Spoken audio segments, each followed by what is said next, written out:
গত ৭ই জুলাই ছিল আমার মাস্টার্সের ভাইবা পরীক্ষা। সেজন্য সকালবেলা চলে গিয়েছিলাম কলেজে। আর যেহেতু ভাইবা সেইজন্য শাড়ি পরেই যেতে হয়। না গেলেও চলে, তাও আমরা শাড়ি পরেই গিয়েছিলাম। তো এই যে সবার সঙ্গে দেখা হচ্ছে আর আমি সম্রাটের জন্য অপেক্ষা করছিলাম। এই যে ফাইনালি সম্রাটের সঙ্গে দেখা হলো এবং পরীক্ষা সম্পর্কে বেশ কিছু আলোচনা করলাম। এটা হচ্ছে আমার বান্ধবীর একটা বাচ্চা। এখানে স্লিপ দেওয়া হচ্ছিল। সমুদ্রও পার হওয়া সম্ভব খুব দ্রুত, কিন্তু স্লিপ নেওয়া খুবই কঠিন মনে হচ্ছিল। তো এই যে মিলি সুন্দরীর সঙ্গে দেখা, ওর জন্য আমি কিন্তু অনেকক্ষণ অপেক্ষা করেছি। যা হোক, তারপর হচ্ছে বাইরে এসে একটু ছবি তুলে নিচ্ছিলাম। আসলে সময় যে কিভাবে চলে গেল। আর এটাই তো আমাদের অনেকের সঙ্গে শেষ দেখা। কারণ আর কবে কোথায় কার সঙ্গে দেখা হবে তা জানা নেই। একটু মজা করছিলাম আর সবার সঙ্গে ছবি তুলে নিচ্ছিলাম। আর এই যে এইখানটা হচ্ছে লম্বা একটা লাইন ছিল এই স্থানে। আমরা ভাইবা পরীক্ষা দিতে যাব সেজন্য। আর মাথায় কিন্তু প্রচুর টেনশন ছিল।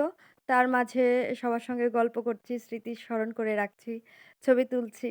এই তো ১৮ সালে হচ্ছে অনার্স ১ম বর্ষে ভর্তি হয়েছিলাম।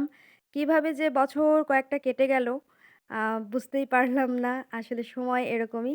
তারপরে এই যে আমাদের সুন্দরীগণের সঙ্গে দেখা, এই যে, যে কয়টা মানুষ রয়েছে মানে এরা হচ্ছে আমার ভীষণ প্রিয়।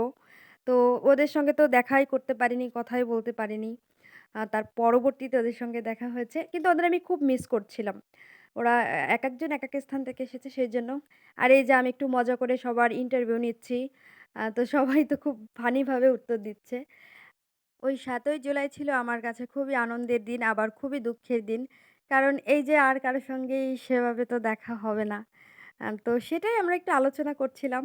আর বলছিলাম যে কখনো যদি আবার দেখা হয় বা না হয়, তো কত স্মৃতি জড়িয়ে, তাই না? আর এই যে দীপ্তকে নিয়ে একটু মজা করছিলাম। তো এগুলোই তো আসলে রয়ে যাবে, তাই না? এটা মস্তিষ্কে রয়ে যাবে, স্মৃতিতে তো রয়েই যাবে। আর এখন যখন ফোন আছে, ফোনেও একটু থাক, তাই না?